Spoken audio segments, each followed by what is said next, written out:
Ada perjalanan yang butuh perencanaan berbulan-bulan, tapi ada juga yang butuh waktu puluhan tahun buat kejadian.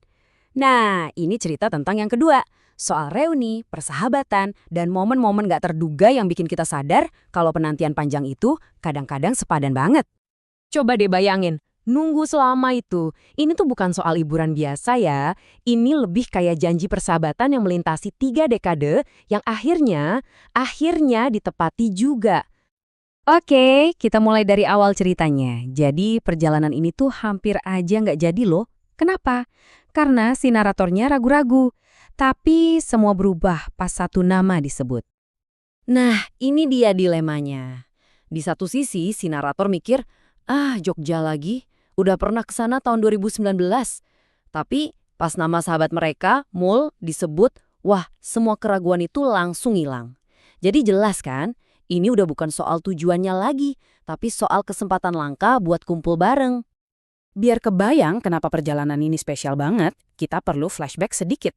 Mereka ini bukan cuma teman biasa loh, tapi pendiri klub masak di SMA. Si narator sering banget jalan sama Edai, tapi sama Mul hampir nggak pernah. Jadi buat nyatuin mereka bertiga, wah ini kayak fenomena langka yang akhirnya kejadian. Dan akhirnya, perjalanan itu benar-benar dimulai. Satu persatu dari mereka mulai ngumpul di Yogyakarta, siap buat petualangan yang udah ditunggu-tunggu selama ini. Reuninya ini nggak dimulai dengan yang mewah-mewah ya, justru dari hal-hal kecil yang hangat.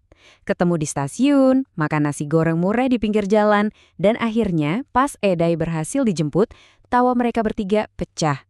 Nah, dari situlah petualangan mereka dimulai. Ya, namanya juga perjalanan seru, pasti ada aja iseng-isengnya. Muncullah julukan Kapten Miskin buat Edai. Kenapa? Soalnya dia bikin konsep poor trip yang isinya dirahasiain. Biar ada unsur misteri sama lucunya gitu deh. Oke, sekarang kita masuk ke malam yang jadi puncaknya perjalanan ini.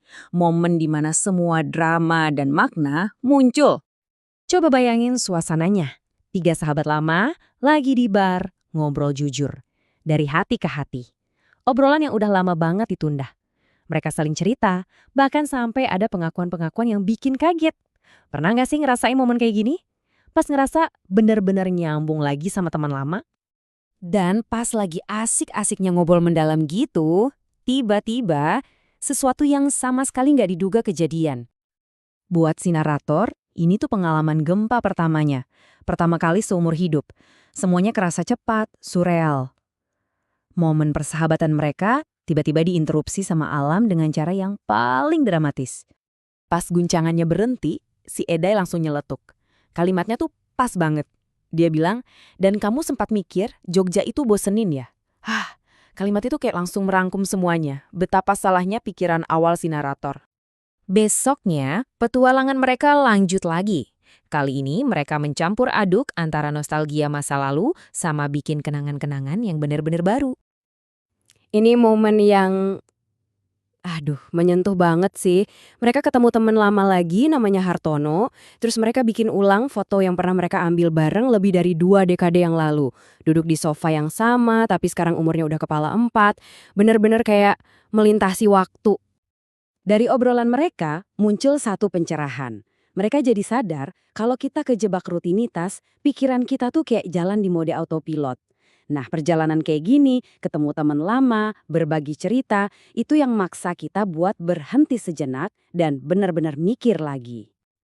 Terus, di tengah-tengah obrolan, si Edai tiba-tiba ngeluarin misi rahasianya yang agak aneh. Dia pengen banget lihat patung harimau putih yang sempat viral itu. Tahu kan? Yang tampangnya, ya gitu deh. Tujuan iseng yang bikin perjalanan mereka jadi makin berwarna. Lalu muncullah penemuan paling aneh dari perjalanan ini. Rokok penyembuh. Coba bayangin deh, rokok yang katanya bagus buat kolesterol dan bisa bikin langsing. Dan puncaknya, abunya katanya bisa dimakan juga. Ini detail absurd yang kayaknya cuma bisa kejadian pas lagi kumpul sama teman-teman lama kan? Ya, seperti perjalanan lainnya, momen kebersamaan mereka di Jogja juga harus berakhir.